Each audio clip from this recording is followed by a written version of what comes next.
ladies and gentlemen. This is Rossen and Christoph from TPC here. Today we'll talk about the trigger control. When you talk about fundamentals, actually we prefer to talk about the core skills. There is a triad of the core elements we called fire control triangle. These elements are the stance, the grip, and the heart of that fire control triangle is the trigger control. You can have a perfect grip, you can have a perfect stance, but if your trigger control is not precise, you will ruin your results and consistency in your hits. So let's talk about the main principles of the trigger control. So principle number one of the trigger control, it's isolation of the action of the finger. Simply said, only finger moves. You build your grip and you keep the pressure consistent and try to isolate and move only the finger without affecting your grip. That's one of the most common mistakes that the shooters do. They squeeze with the entire hand. Now I'm going to load my gun and I have the 2-inch dots. I will focus on the top left dot, 5 shots, very precisely focusing and thinking only about only finger moves.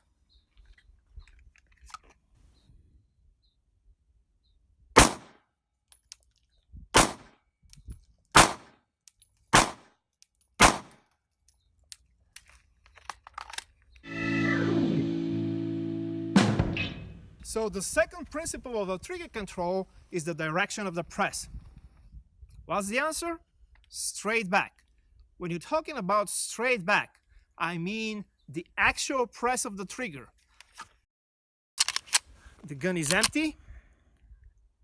I don't care how fast you'll take the slack of the trigger, but when you're doing the actual press, this is when we need to focus to be straight back. So how are we going to control that straight back feeling?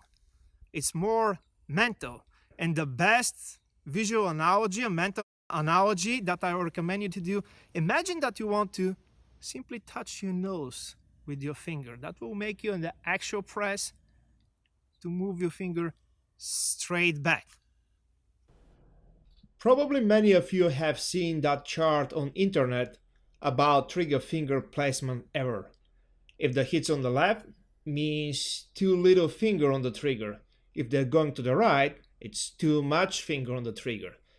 Actually, it doesn't matter where you will place your finger as soon as you recreate mentally that image that you're going to pull that trigger straight back, your hits will be exactly in the center. To illustrate that, we have that target, represents a vertical stripe. And first time, I will shoot with very tip of my finger. Second will be placed more on the center of the first part. And the third shot will be with my finger all the way. But I will keep that mental vision in my brain that will pull straight back. Just the tip of my finger. I will imagine that I will pull that straight back, straight back, straight back. Now, in the center of my first joint, but I will recreate that image again, straight back, straight back, straight back. And now my finger all the way in. Straight back, straight back, straight back. As you can see the results, there's no effect where you place your finger on the trigger if I create that mental image to be straight back. Now focusing only about the second principle, 5 shots on the top right dot. We'll think only about straight back, straight back, straight back.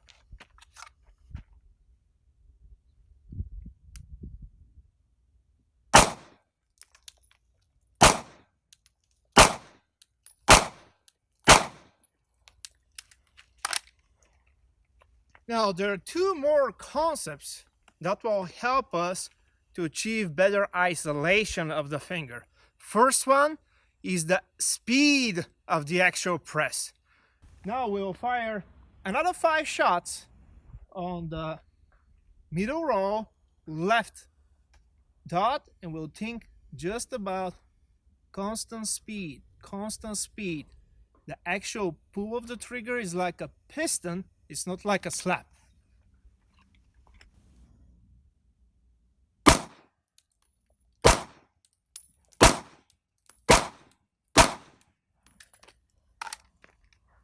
And the last concept is the effort.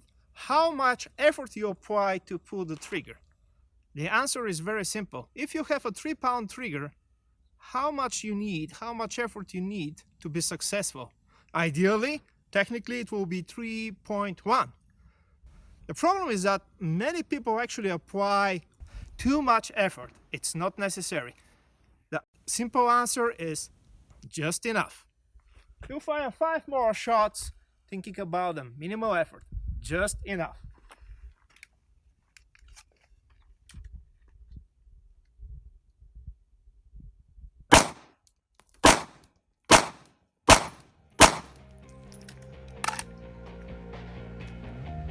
That's everything for today.